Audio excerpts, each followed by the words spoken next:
Baik, Bapak dan Ibu, kita lanjut kepada penyedia jasa bertanggung jawab. Ketika berkontrak, maka dia juga bertanggung jawab tentang pelaksanaan kerjanya, kualitas pekerjaannya, ketepat perhitungan volume, dan ketepatan waktu penyerahan. Nomor 5 ini rasanya parameter press, rasanya bukan pekerjaan konstruksi. Baik, kita lanjut.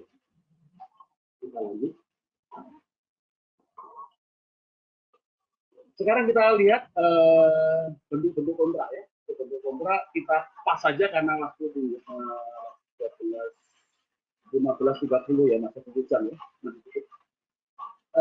Kita lanjut Bapak dan Ibu.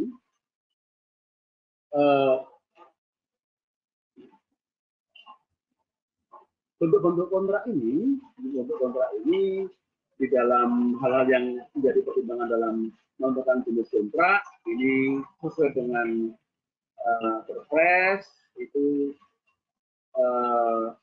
tergantung bagaimana jenis barangnya atau jenis pekerjaannya, kemudian kompleksitas pekerjaan dan risiko pekerjaannya, terus kemudian tergantung bagaimana spesifikasinya. Ketika ngomong spesifik teknis berarti itu pekerjaan di luar konsultan. Kalau konsultan itu kakak ya. Terus kemudian waktu pekerjaan. Jadi jenis kontrak sangat tergantung ditentukan oleh keempat ini. Di dalam aturan Perpresnya jenis kontrak ini dibagi menjadi konsultan dan non konsultan, artinya ada barang, ada pekerjaan konstruksi, ada jasa lainnya. Di Perpres mengatur demikian. Kalau untuk pekerjaan konstruksi berbeda ya, nanti kita lihat di Perpresnya dulu. Perpresnya ini ada lumsum, ada kesatuan dan ada gabungan. Sedangkan di dalam pekerjaan konstruksi itu sendiri itu tidak ada terima jadi dan tidak ada kontrak payung. Artinya standar yang ada di dalam Permen Nomor 7 tahun 2019 itu untuk pekerjaan konstruksi itu hanya 3 ya, lumsum, harga satuan dan gabungan. Demikian juga untuk kontrak untuk jasa konsultasi ya. Sebetulnya jasa konsultansi untuk dalam itu ada 3, namun di dalam Permen Nomor 7 tahun 2019 itu hanya 2, yaitu lumsum dan waktu penugasan atau time lease. Kita lanjut, ini tentang bentuk-bentuk kontrak. Ini Bapak dan Ibu bisa baca itu ya. Aturan yang dalam Perpres Bapak Ibu bisa baca ini. Kita langsung mengerucut saja. Ada sama ya, sama masih diatur ketentuan-ketentuan di dalam Perpres seperti ini. Bagaimana jenis kontrak versi Permen PU Nomor 7 tahun 2009 yang ketika menuliskan jenis kontrak ini kita berkonsideran Undang-Undang Nomor 2 tahun 2017. Di dalam Permen PUPR Nomor 7 tahun 2019 ini untuk pekerjaan konstruksi itu jenis kontrak ada 3 kali ya. Ada harga satuan, ada lumsum dan ada gabungan antara lumsum dengan harga satuan. Sedangkan jasa konsultasi jasa konsultansi konstruksi adalah ada waktu penugasan dan ada yang namanya lumsum. Bagaimana penjelasan dari item ini? Bagaimana penjelasan dari ini adalah ketika pekerjaan kontrak harga satuan, jenis kontrak harga satuan. Bapak dan Ibu, ketika kita telah menamakan jenis kontrak ini kontrak satuan, maka sangat tergantung dari bagaimana input bisnisnya, bagaimana penyelesaian pekerjaan tadi akan sangat tergantung dari komponen-komponen yang akan membentuk tadi. Terus kemudian ada volume yang masih bersifat perkiraan, itu harga satuan. Jadi bisa saja di dalam tender itu galian tanah biasa misalnya 400 meter kubik, tapi dalam pelaksanaan mungkin tidak 50, tidak seperti itu. Sehingga ketika ketika volumenya sering berubah atau sering volumenya dipastikan banyak berubah, maka teman-teman di PUPR akan mengatakan kontrak itu kontrak biasa. Kita paham itu ya. Baik, kita lanjut. Bagaimana tentang lumsum? Di dalam Perpres sekarang lumsum dengan kontrak harga satuan hampir sama dalam hal itu. Karena apa? Karena di dalam lumsum pun juga boleh berubah. Tapi perubahan tadi sungguh-sungguh sangat tergantung dari apabila lapangannya itu berubah. Maka lumsum kontrak lumsum ini baru boleh dikatakan awas ya, kalau Bapak Ibu akan menggunakan kontrak ini, maka dipastikan bahwa tidak banyak nikah di dalam kontrak yang sama. Saran saya kalau kontrak itu Bapak dan Ibu akan kalau kontrak itu sering dengan volume, sering dengan tuntutan, itu sebaiknya gunakanlah kontraknya kontrak harga satuan. Selanjutnya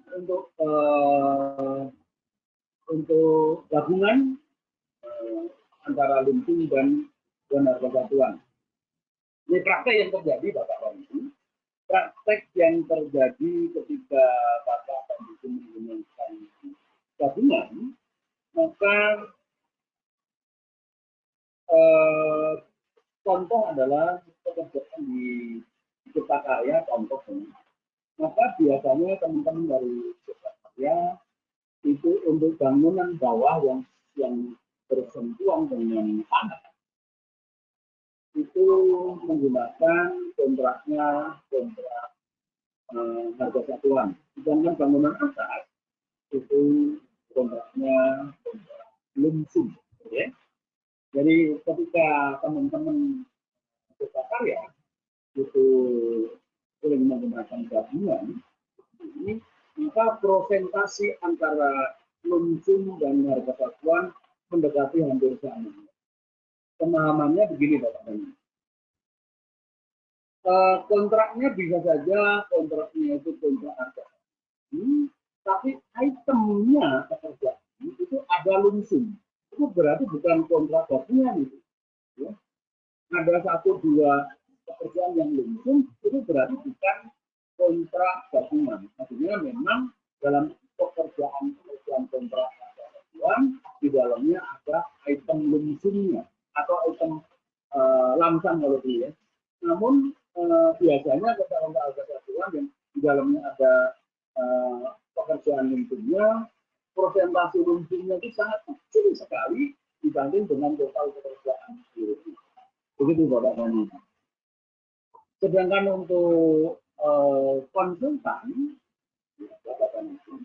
untuk pekerjaan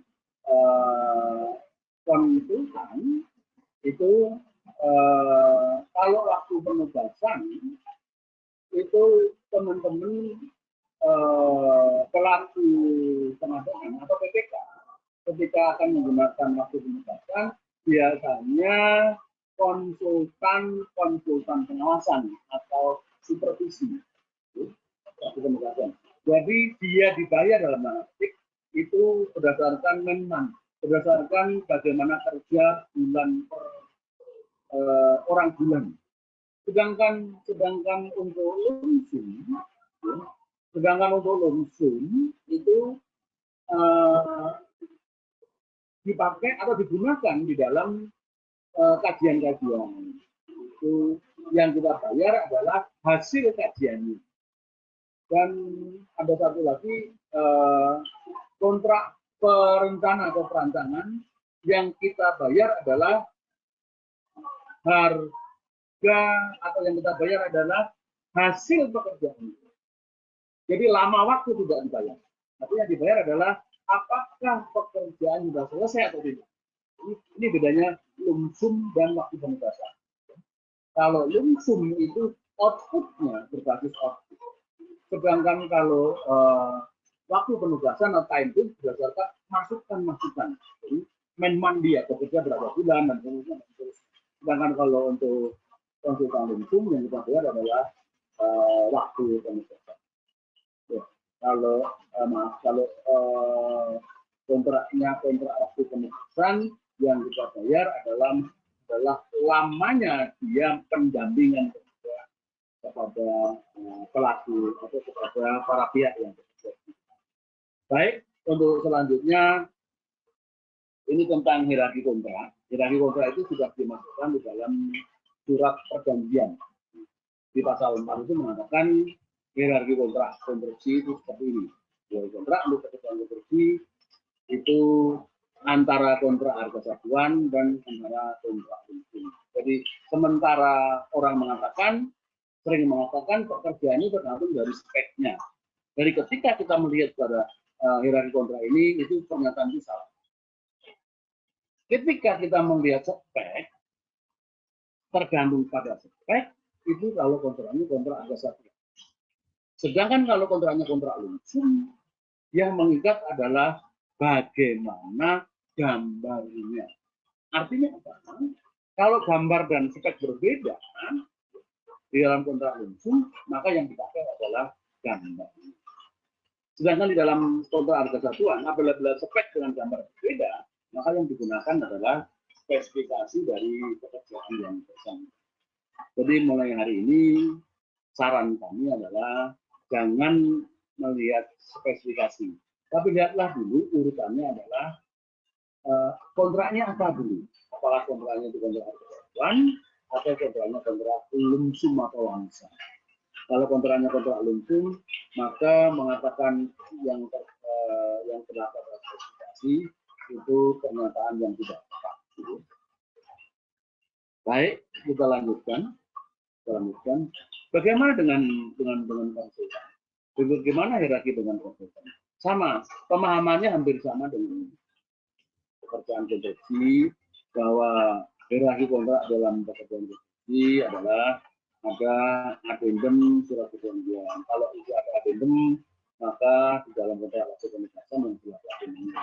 Kemudian ada surat perjanjiannya. Terus langkah kedua adalah surat penawaran berikut rincian komponen remunerasi personil, biaya langsung personil, dan biaya langsung non personil. Ya, di dalam waktu penugasan. Terus kemudian di dalam SSK berikut lampirannya yang terdiri dari lampiran daftar personil, daftar sikon, dan jadwal penugasan personil. Ini ketika terjadi permasalahan hukum, maka Bapak dan Ibu harus melihat bagaimana menyelesaikan permasalahan hukum ini seyogianya sesuai dengan aturan-aturan kontrak. Itu harus dilihat dari hierarki yang telah ditentukan di dalam surat perjanjian konstruksinya. Demikian juga untuk lumsum juga Bapak dan Ibu harus melihat seperti apa dan bagaimana ketika di dalam kontrak konstruksi untuk pekerjaan konsultan ini terjadi permasalahan hukum. Maka lihatlah di sini. Jadi kalau teman-teman sering mengatakan terjadi permasalahan hukum, maka masing-masing pihak harus sadar betul itu permasalahan hukum yang mana ini. Kalau permasalahan hukum itu perdata, semata-mata hanya perdata, maka dari kontraknya harus kita kedepankan. Tapi permasalahan hukum misalnya mengenai tun, itu di luar kontrak. Dari awal itu di luar kontrak. Kontrak tetap jalan, sisi lain ada sidang di sana untuk menentukan apakah tun tadi terjadi PMH enggak. PMH dalam pemahaman itu perbuatan melawan hukum, tapi dilihat dari perdatanya saja. Bukan PMH itu pemahamannya bukan pidana ya. PMH itu dalam pemahaman perdata saja. Contoh. Untuk pekerjaan konstruksi itu bangun jalan. Tapi ada tanah sekian meter tanah yang belum selesai, ya. Proses tentang ganti rugi dan seterusnya. Tapi pekerjaan itu jalan terus. Maka individu yang dirugikan atau individu yang merasa tanahnya tadi dipakai untuk jalan, tapi belum diselesaikan bayar membayarnya, maka individu tadi akan menyampaikan bahwa di sana terjadi perbuatan melawan hukum. Ya. Outputnya dua, keputusannya dua adalah satu, bubarkan kegiatan itu atau batalkan kontrak, kedua diberi ganti rugi. Jadi begitu namanya perbuatan melawan hukum. Itu juga dilihat kepada pidananya. Ya. Demikian Bapak Kami. Terus kemudian bagaimana setelah kita narasikan tadi dari tayangan 1 sampai dengan tayangan di dalam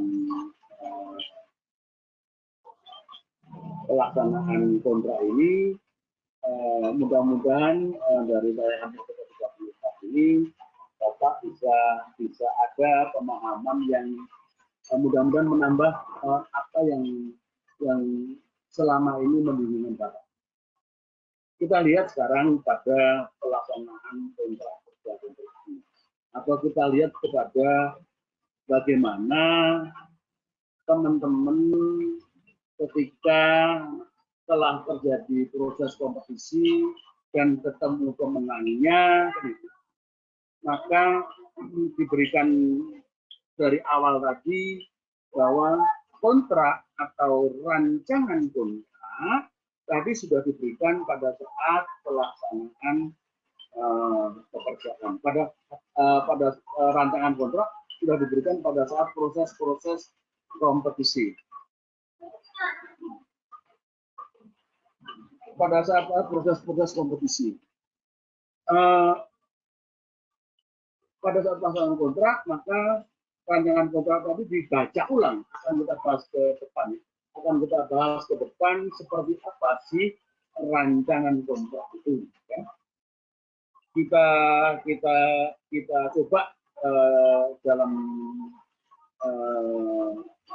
pemahaman sederhana bahwa kontrak kerja konstruksi itu dibedakan atau dibagi menjadi 3 besar, yaitu tentang persiapan kontrak, kemudian pelaksanaan kontrak, terus kemudian ada serah terima pekerjaan.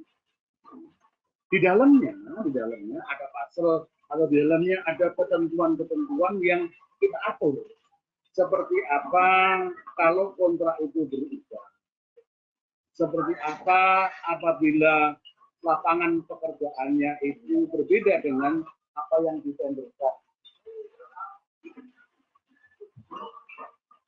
Terus kemudian tentang denda dan ganti rugi.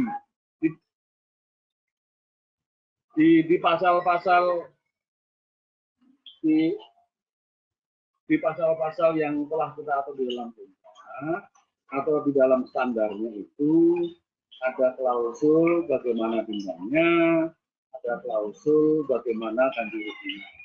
Ini yang kita coba sampaikan kepada penyidik bahwa kalau penyedia jasa terlambat akan didenda, tapi kalau bayarnya juga tepat, maka bapak-bapak dan ibu juga harus bisa minta ganti rugi.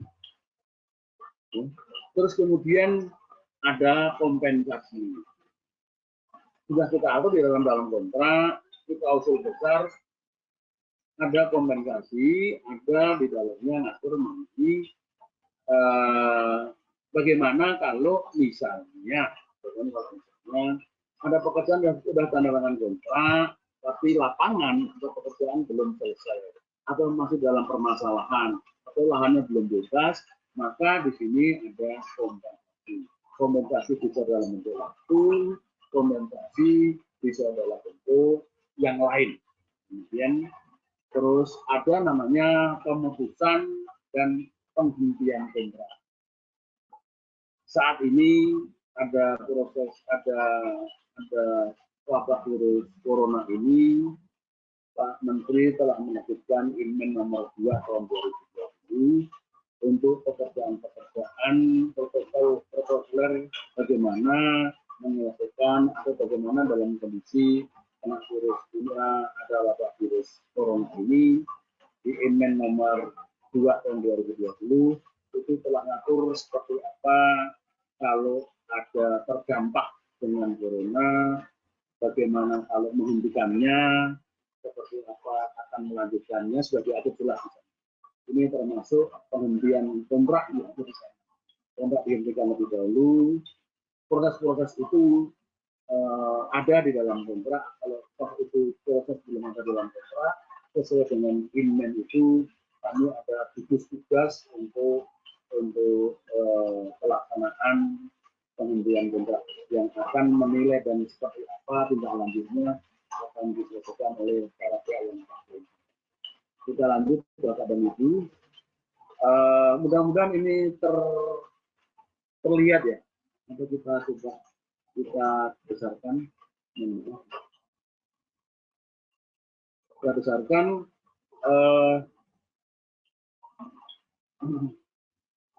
Ketika Bapak dan Ibu itu akan berkontrak, akan melaksanakan kontrak, maka diawali dengan penerbitan SPPDJ. Kotak merah ini, Bapak dan Ibu, kotak merah ini itu kotak yang menurut saya ini ranahnya ranah abu-abu, ya. Sehingga apa? Sehingga harus dikelirkan sebelum sekurang-kurangnya sampai dengan penandatanganan itu. Kenapa kok ada ranah abu-abu? Sekarang ini dengan Permen 7 tahun 2000, Permen 7 2019 ini sudah kita atur detail. Kita lihat ya di SPPD bagaimana Bapak dan Ibu akan PPK akan menetapkan SPPD, akan menerbitkan surat penetapan penyedia barang dan jasa. Terhadap siapa? Terhadap teman-teman yang telah menang tender. Menang tender tadi itu yang mengevaluasi adalah Pokja. Kita lihat di khusus ya SPPD ya, kita lihat, kita taruh. Ini rapat persiapan penunjukan penyedia jasa.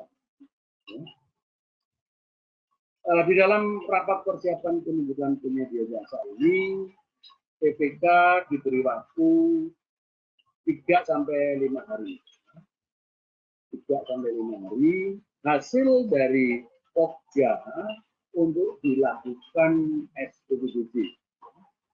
Sudah barang tentu ketika itu akan diterbitkan SPPD, maka proses-proses tender kalau atau proses-proses seleksi apabila dikonsultasi itu telah selesai atau telah clear bahwa memang betul penyedia jasa pemenang ini memang betul-betul menang, bukan karena dimenangkan, tapi memang telah memenuhi persyaratan administrasi, teknis, harga, dan kualifikasi oke, maka Pokja menetapkan pemenang. Kemudian ketika Pokja menetapkan pemenang, maka data-data dari penetapan pemenang itu disampaikan kepada PPK. PPK diberi waktu 3 sampai 5 hari untuk akan diterbitkan SPPD. Permasalahannya adalah bahwa ketika penyedia jasa, misalnya penyedia jasa A tadi ikut tender, maka di sini ada ketentuan, ya, PPK memastikan penyedia jasa memenuhi ketentuan sebagai berikut. 1A, keberlakuan data isian kualifikasi. Ya, keberlakuan data isian kualifikasi. Kita cermati bersama. Sebelum PPK menerbitkan SPPD, ternyata ada layer, ada saringan-saringan yang harus dilewati oleh perusahaan A tadi yang akan berakhir kepada pemenang tender. Pertama kali adalah terhadap isian kualifikasi. Isian kualifikasi itu menurut Perpres adalah penyedia jasa tinggal mengisi saja isian-isian kualifikasi. Sepenuhnya penyedia jasa ngisi saja. Namun diberi warning atau diberi suatu mohon maaf, ancaman dalam tanda petik, awas loh ya penyedia jasa. Nah, kalau Anda mengisi isian kualifikasi, tapi isian kualifikasi tadi salah, atau kualifikasi tadi diindikasikan tidak benar, maka isian kualifikasi tadi akan berdampak. Kalau Anda menang, itu pemenang itu dibatalkan. Ya, kalau terindikasikan itu adalah malsu, maka Anda akan di blacklist. Ini kelihatan kalau itu prosesnya proses dengan prakualifikasi. Untuk konsultan kan Bapak dan Ibu, untuk konsultan kan hampir semua prosesnya proses prakualifikasi. Kecuali konsultan perorangan, kecuali nilainya sama dengan 100 juta. Itu baru menggunakan pasca kualifikasi. Kualifikasi, dokumen kualifikasi ini apa? Dokumen kualifikasi itu data-data perusahaan. Ya. Dokumen kualifikasi adalah data-data dari perusahaan yang akan kita nilai apakah perusahaannya itu kompeten, apakah telah perizinannya atau undang-undang atau terbentuknya badan usaha tadi sesuai dengan undang-undang, dan apakah perusahaan tadi memenuhi persyaratan Perpres tidak. Jadi ada 3 kualifikasi. Ya. Sesuai dengan undang-undang, dia terbit, SPU-nya oke, pajak-pajaknya oke, dan seterusnya. Kompeten adalah apakah badan usaha yang kontraktor A yang memasukkan dokumen tadi itu memenuhi enggak atau kompeten enggak, misal sama-sama memasukkan A tadi adalah konsultan atau kontraktor atau penyedia jasa menengah. Ketika menengah maka akan dinilai karena teman kecil akan dinilai kemampuan dasarnya. Kalau kemampuan dasarnya ini oke, maka dia bisa.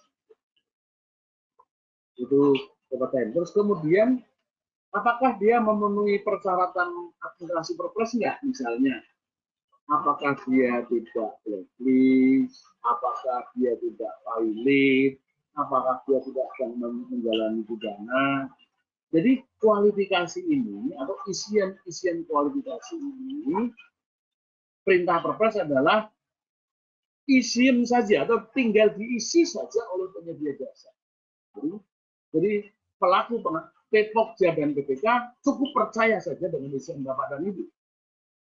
Tapi pada saat kalau tendernya dengan prakualifikasi, maka pada saat pembuktian lulus prakualifikasi tidak terbukti, maka Bapak itu bisa di blacklist. Demikian juga pada saat kalau prosesnya dengan pasca, maka pada saat Bapak dan Ibu telah ditetapkan sebagai pemenang tender, maka akan dibuktikan apakah isian kualifikasi tadi betul atau tidak. Jadi begitu Bapak dan Ibu mengenai data keberlakuan data isian kualifikasi. Ya, Bapak dan Ibu ya. Jadi yang lebih detail lagi akan kita coba bahwa isian kualifikasi ini, ketentuan-ketentuan di A ini akan dilihat kepada penetapan kualifikasi, kalau prosesnya dengan prakualifikasi,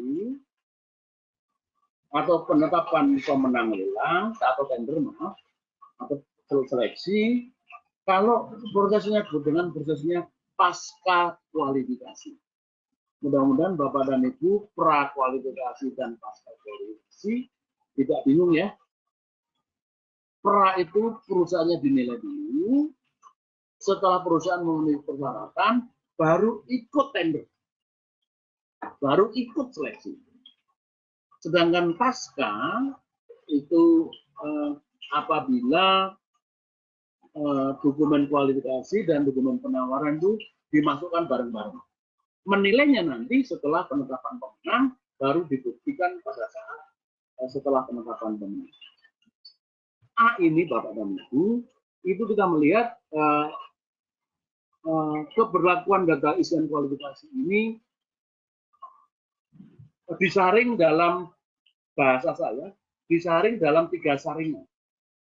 Ya, saringan pertama adalah apakah isian kualifikasi itu pada saat penetapan pemenang masih oke atau tidak. Contoh. Prosesnya pasca kualifikasi, pada saat pembukaan penawaran, batas akhir penutupan penawaran, maka proses sedang berjalan, sedang dievaluasi oleh Pokja. Pada saat penetapan pemenang, tender misalnya, ini penyedia jasa A tadi, itu SKN-nya sudah tidak cukup lagi. Karena apa? Karena pada saat pemasukan penawaran, pada saat proses evaluasi, yang bersangkutan perusahaan A tadi sudah mendapat paket di lain tempat. Ya. Ingat Bapak dan Ibu, bahwa data-data yang disampaikan itu statis. Sedangkan perusahaan Bapak dan Ibu ini dinamis. Sehingga ketika ada penetapan, ketika pemasukan penawaran, Bapak masih punya SKN misalnya. Atau kalau untuk kecil, Bapak masih punya SKP misalnya. Tapi pada saat penetapan pemenang, karena kecil A tadi mendapat paket di tempat lain, sehingga kemampuan paketnya sudah nggak ada. Sehingga tidak boleh menang di situ. Sehingga keberlakuan data isian kualifikasi tapi sudah tidak valid lagi. Itu pada saat penetapan pemenang. Terus kemudian pada saat SPPBJ di sini, pada saat rapat persiapan penunjukan penyedia jasa. Karena penetapan pemenang sampai dengan SPPBJ itu cukup lama ya. Pengumuman pemenang 5 hari, ada masa sanggah, Bapak dan Ibu itu akan melakukan sanggahan apabila Bapak dan Ibu merasa dirugikan. Ya, kalau ada masa dirugikan, kemudian Bapak dan Ibu melakukan tanda tanding. Teman-teman biasanya karena sangat banding itu dengan biaya, maka sering melakukan dengan pengajuan. Tetapi pengajuan ini itu tidak bisa menghentikan proses Bapak dan Ibu. Ya.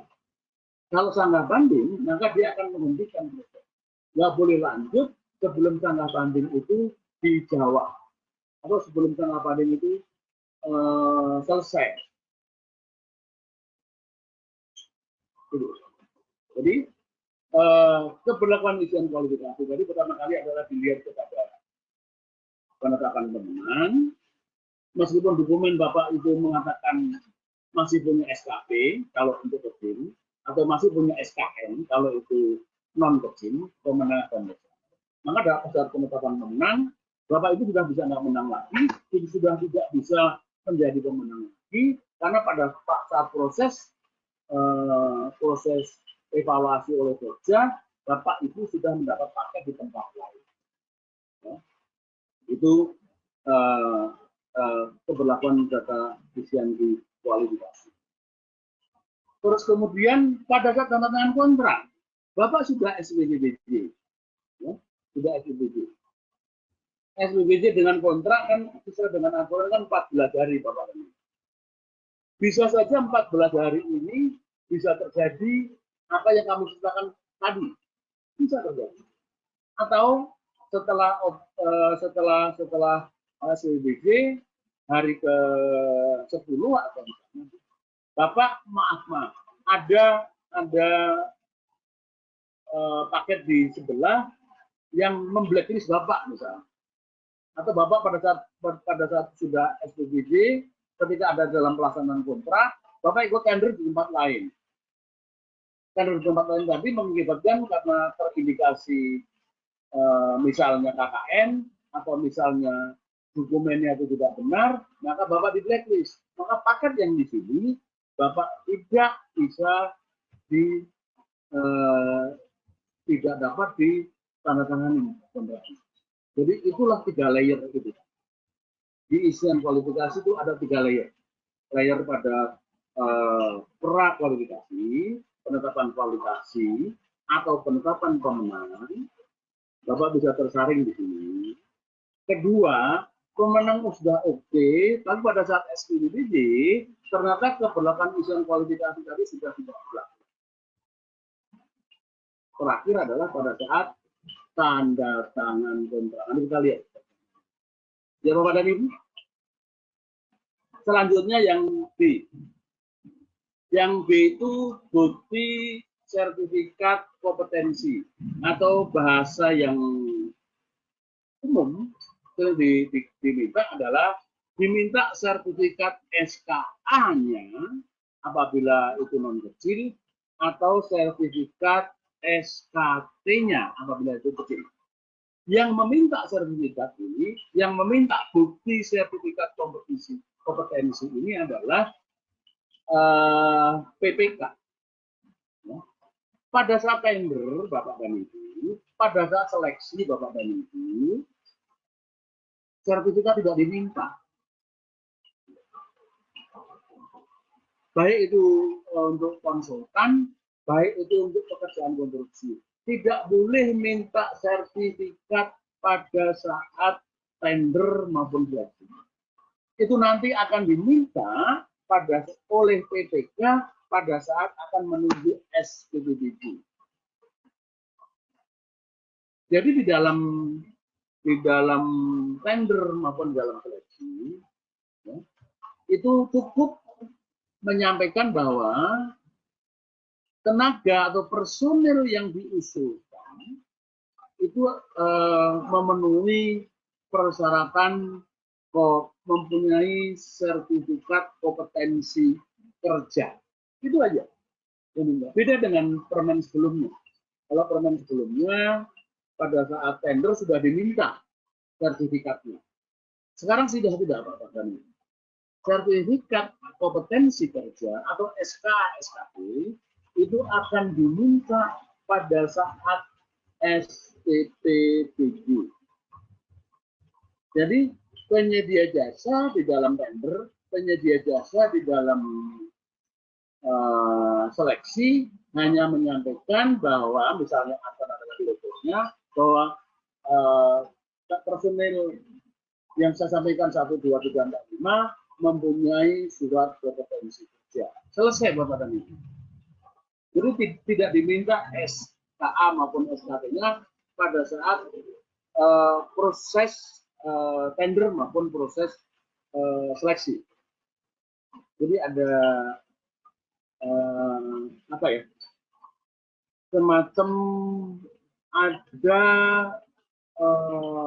yang tadinya ini porsi Pokja, sekarang kita ambil alih atau kita tempatkan di porsi PPK. Ya. Harapannya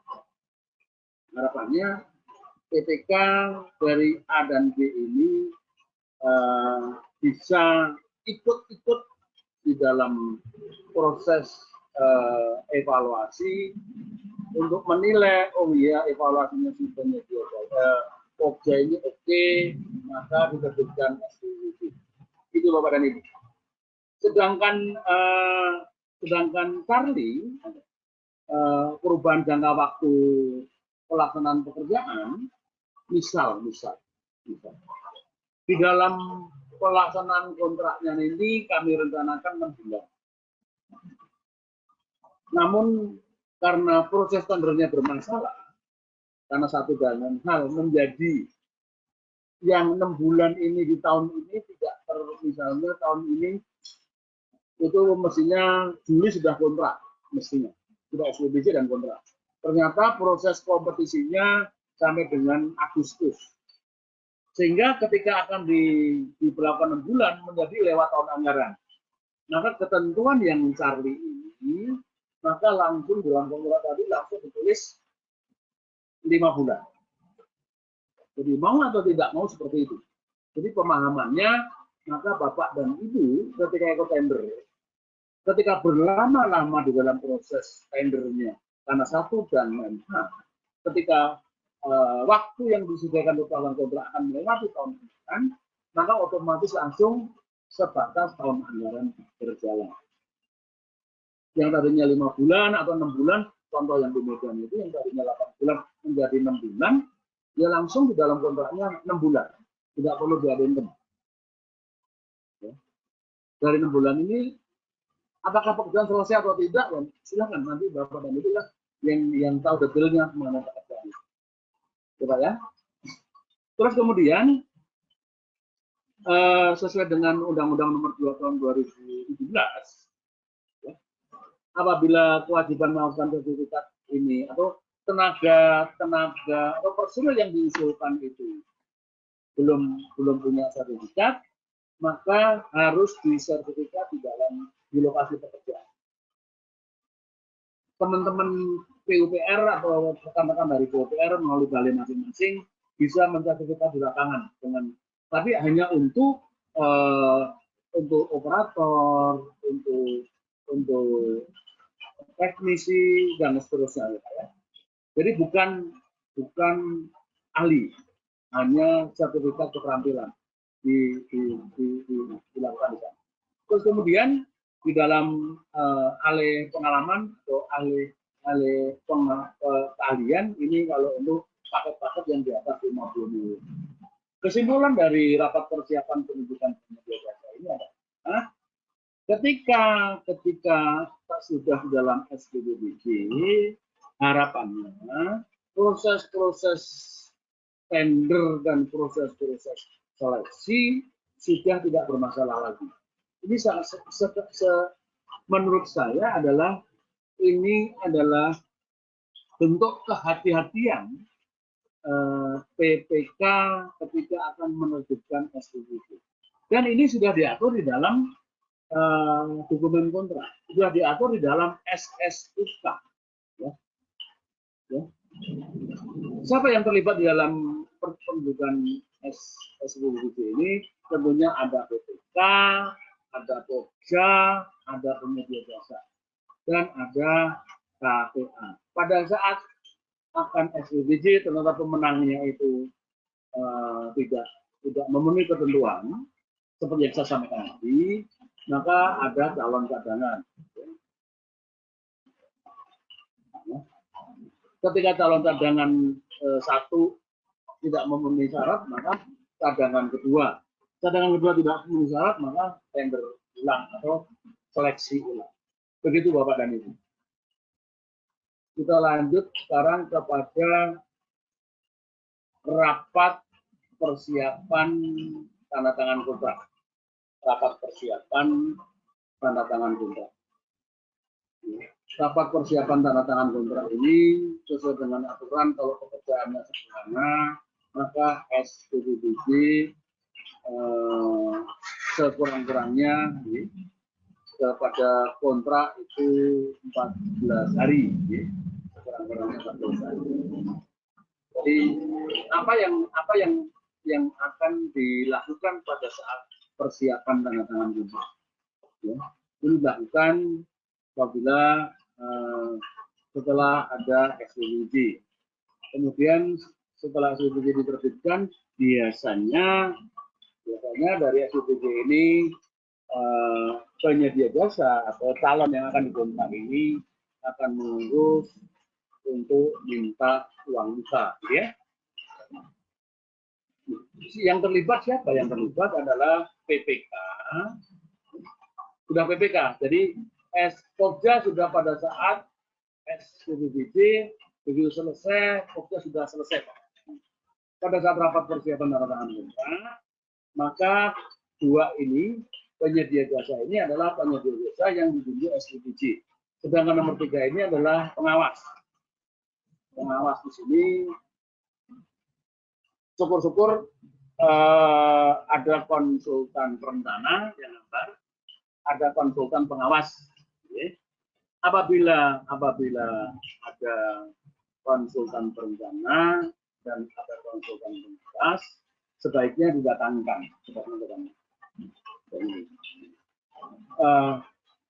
Untuk apa? Untuk misalnya konsultan pengawas itu juga ngawasi pekerjaan konstruksi akan dilaksanakan. Artinya apa?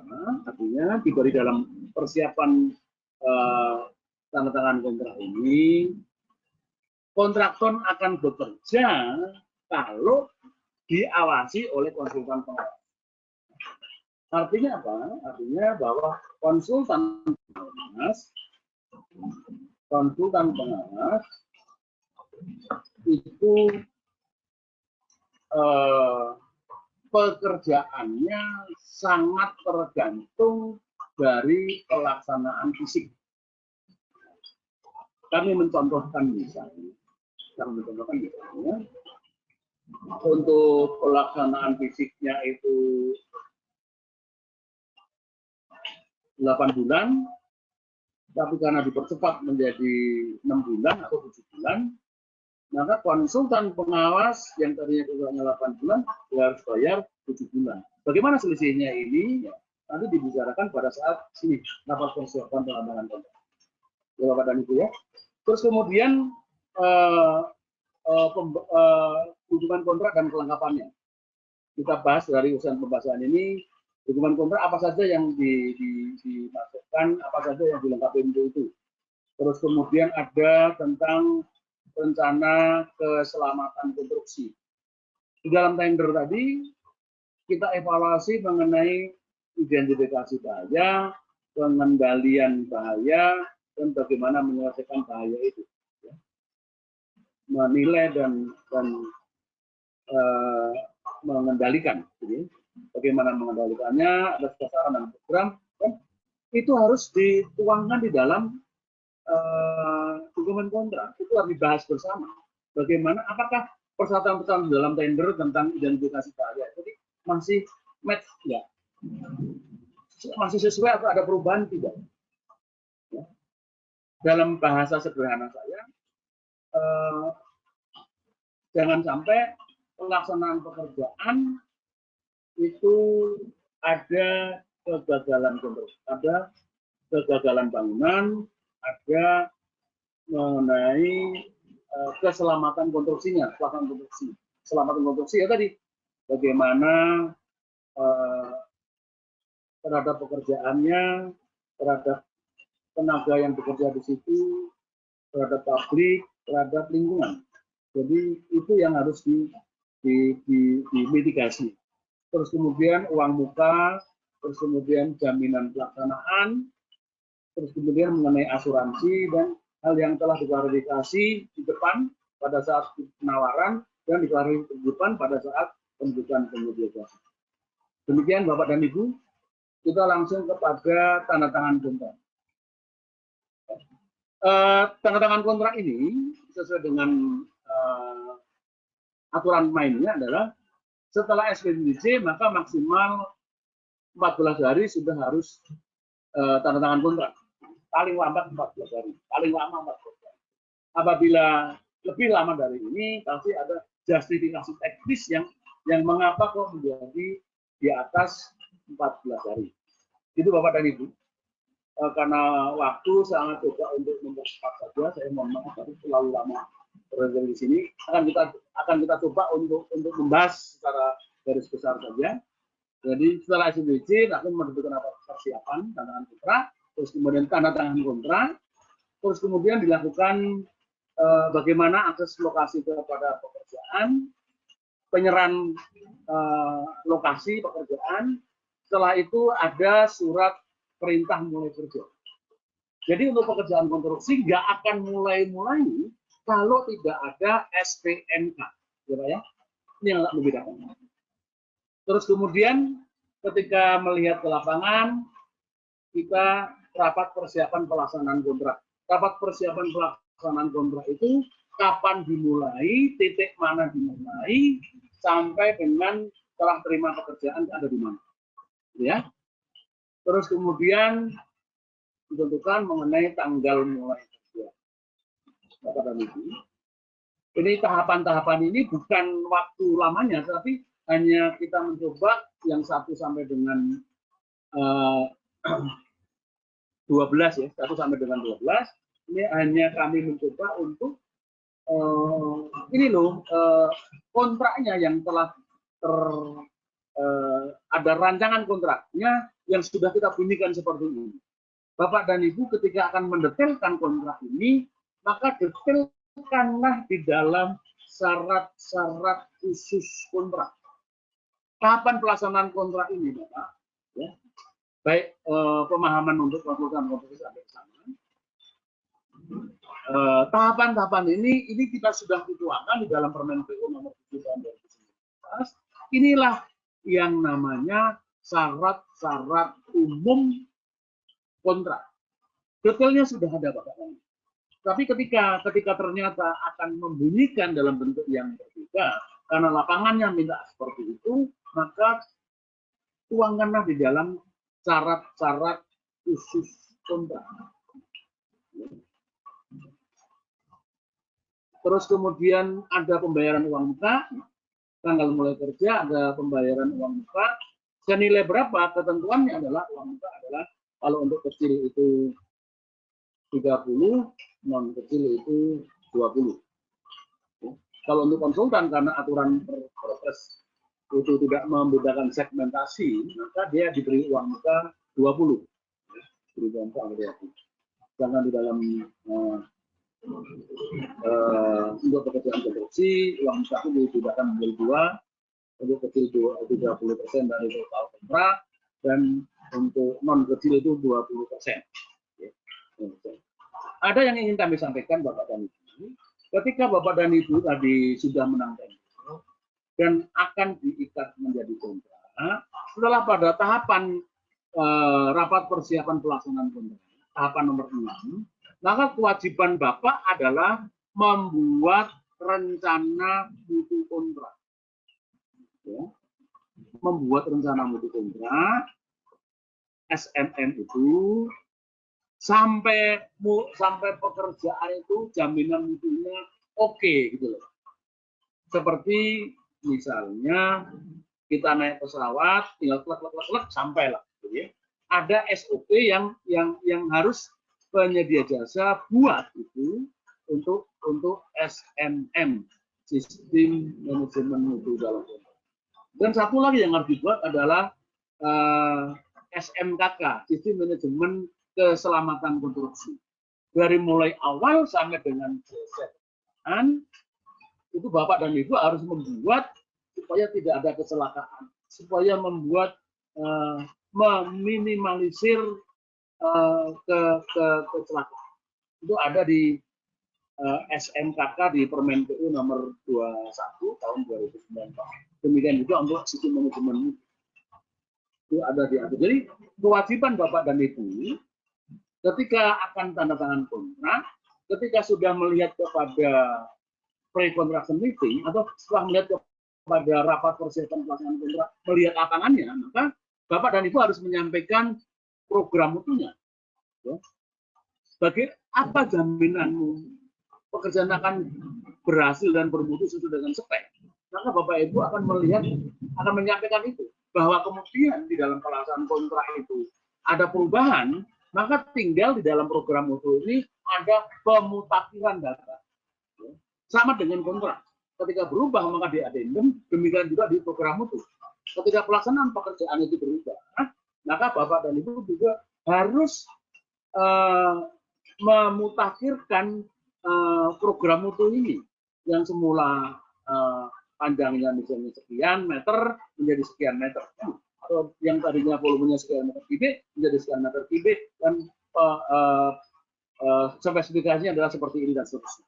Jadi ketika ada pelaksanaan pekerjaan, maka tugasnya adalah Bapak dan Ibu ketika tender tadi kan hanya pertandingan tanpa melihat lapangan, sehingga dimungkinkan gambar-gambar pada tender bisa berubah. dimungkinkan identifikasi bahaya di dalam tender bisa berbeda identifikasi dalam pelaksanaan kontrak. Sehingga itulah yang akan diminta oleh BPK pada saat Bapak start akan mulai pekerjaan. Setelah pada tahapan Bapak nomor 6 ini, maka Bapak harus berkewajiban untuk membuat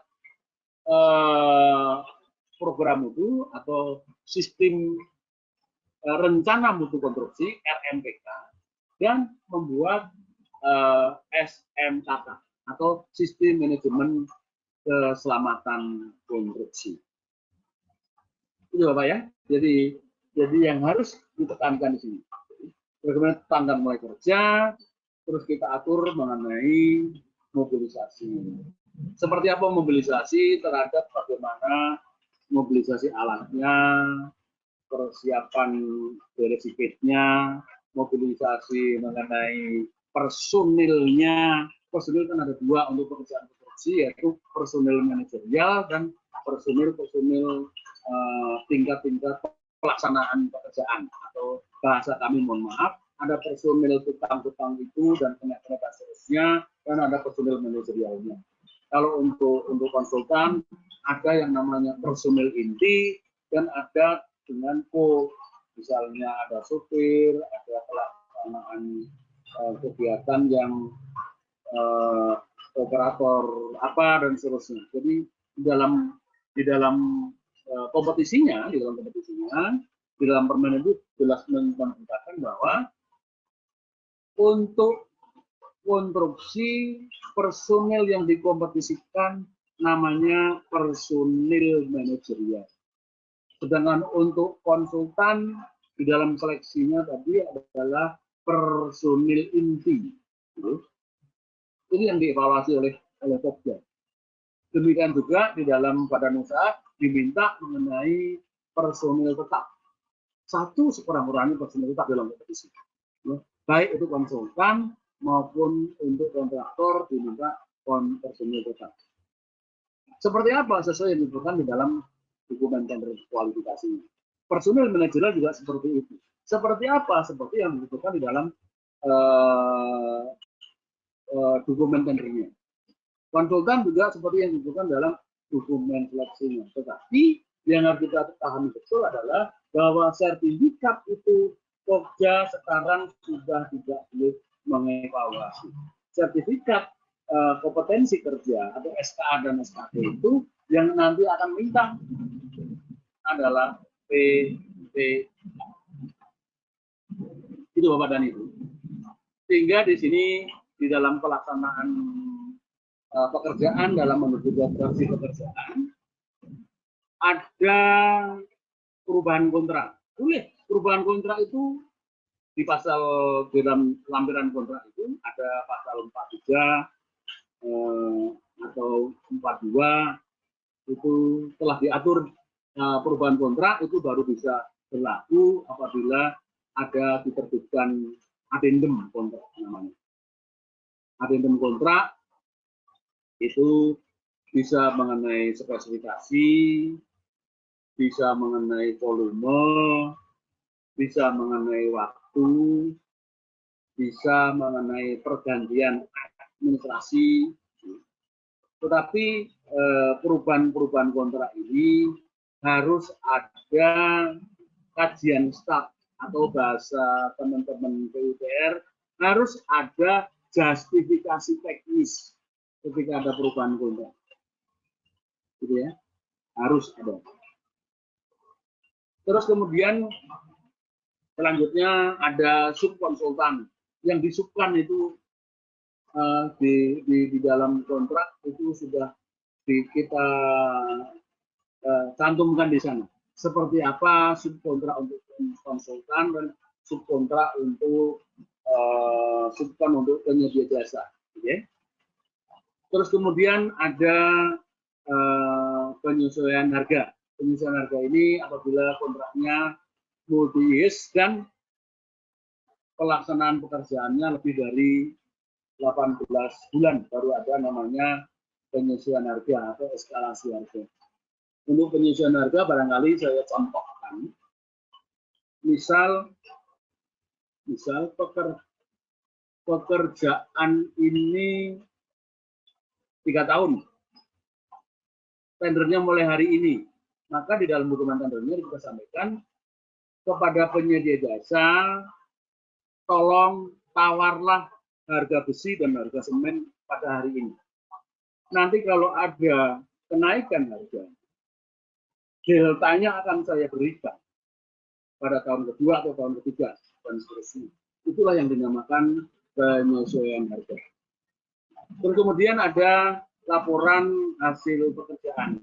Bapak dan Ibu, untuk pekerjaan konstruksi, Bapak dan Ibu harus ada laporan harian, ada laporan mingguan, dan ada laporan bulanan.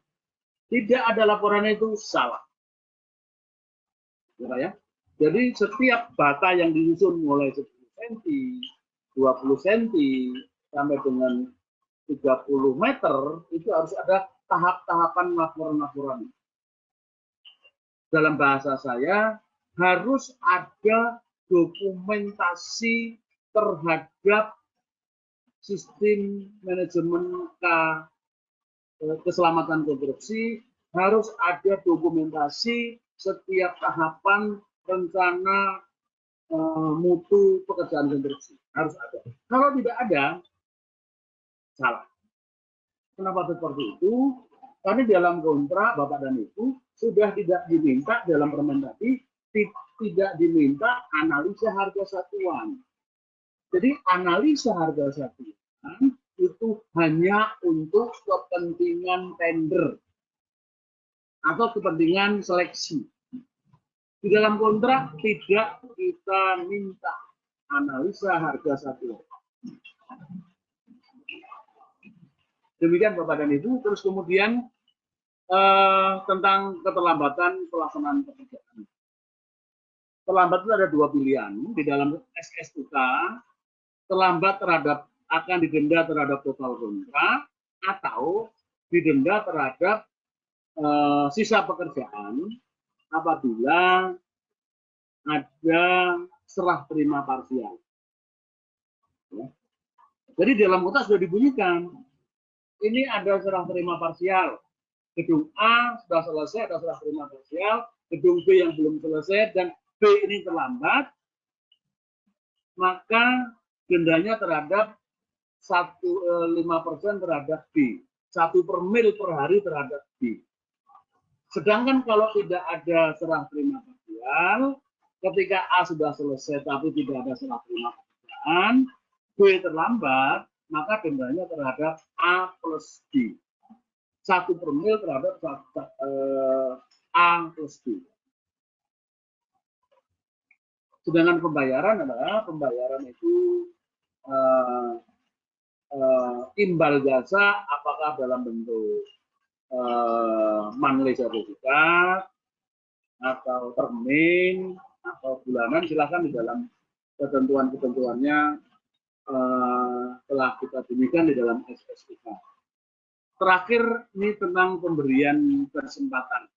Jadi pemahaman yang sering keliru di luar sana, kalau ada terlambat terus kemudian memberikan kesempatan 50 hari kalender misalnya, maka pelaksanaan kontraknya tidak boleh diadendum. Jadi tetap hari ini selesai ya, tetap hari ini, tetapi dibunyikan di dalam kesempatan ada adendum, bukan adendum waktu, tetapi adendum dibunyikan, diberikan kesempatan 50 hari kalender dengan denda. Begitu Bapak dan Ibu. Dan apabila pekerjaan sudah selesai, maka ada namanya PHO, Professional Handover. Yang pekerjaan fisik selesai, kemudian ada masih sesuai dengan ketentuan kontrak, ada masa pemeliharaan. Masa pemeliharaan itu sesuai dengan aturan, apabila pekerjaannya itu semi permanen, maka minimal 3 bulan masa pemeliharaan. Apabila pekerjaannya permanen, maka masa pemeliharaannya itu 6 bulan. Apabila telah selesai masa pemeliharaan, pendanaan, maka apabila PHU sudah selesai, maka dibayarkan 100% dengan retensi atau dibayarkan 100% dengan menyampaikan counter garansi atau dengan menyampaikan jaminan bank untuk 5% masa pembayaran. Kami garis bawahi Bapak dan Ibu bahwa pemberian kesempatan ini di pekerjaan konstruksi ini tentunya ada di dalam SSUK, kita cantumkan di sana ada yang namanya kontrak kritis. Jadi tidak langsung semata-mata langsung datang ke pemberian kesempatan, harus melalui proses. Di dalam kontrak kritis pertama itu apabila perencanaan pekerjaan 0 sampai dengan 70%, Bapak dan Ibu sudah terlambat lebih dari 10%, kumulatif ya Pak, kumulatif 0 sampai dengan 70%, Bapak terlambat lebih dari 10%, itu ada kontrak kritis pertama. Bapak akan kita undang, akan diadakan namanya SCM, show cause meeting. Ayo, kenapa kesulitannya, ada di mana kesulitannya? Kita selesaikan bersama. Ya, dari 0 sampai dengan 70, ternyata seharusnya sudah 10%, tapi Bapak tidak melakukan itu, atau tidak bekerja sampai dengan masih 0%, maka Bapak terkena yang namanya ACM pertama. ACM pertama diuji, dikatakan, dan seterusnya. Jadi belum sampai dengan presentasi selesai pekerjaan tadi, apabila sudah SCM ketiga, Bapak nggak bisa maju-maju, maka bisa diputus Bapak kami. Bisa diputus. Ya. Jadi tidak selalu memberi kesempatan ini. Kesempatan ini apabila tahapan-tahapan di dalam SCM telah dilalui, tetapi kemudian masih tetap terlambat, tapi terlambatnya tadi masih bisa ditolerir, bisa menyelesaikan pekerjaan, maka pemberian kesempatan itu baru boleh diberikan kepada penyedia jasa yang berkeinginan baik, untuk beretika baik untuk menyelesaikan pekerjaan. Demikian Bapak dan Ibu, tayangan dari kami atau penjelasan dari kami. Saya Anton, saya mohon maaf apabila yang kami sampaikan tadi tutur bahasa saya tidak berkenan di Bapak dan Ibu, karena saya seorang praktisi dan biasanya kalau orang praktisi itu ngomongnya praktek yang telah dilaksanakan, kadang-kadang tidak runut sesuai dengan ahli itu. Saya hanya staf pekerjaan konstruksi yang selama 30 tahun di pengadaan pekerjaan konstruksi. Demikian selamat sore, dan semoga Bapak dan Ibu terlepas dari virus Corona 19, tetap bertahan, tetap stay di rumah, jaga jarak, dan semoga selalu berbahagia bersama keluarga. Terima kasih.